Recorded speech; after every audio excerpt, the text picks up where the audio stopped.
40 ইমামের একজন ইমাম ছিলেন।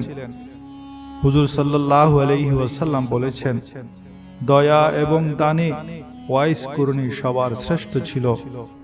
তিনি তাবী ছিলেন, যার প্রশংসা স্বয়ং রাসূল করিম সাল্লাল্লাহু আলাইহি ওয়াসাল্লাম করেছেন। আর কে তার প্রশংসা করতে পারে? করার প্রয়োজনীয়তাও নাই।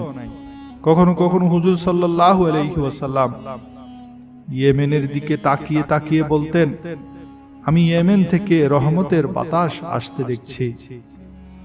হুজুর সাল্লাল্লাহু আলাইহি ওয়াসাল্লাম বলেন, কিয়ামতের দিন ওয়াইস করণী 70,000 ফেরেশতার সামনে থাকবেন, তাকে জান্নাতে প্রবেশ করানো হবে।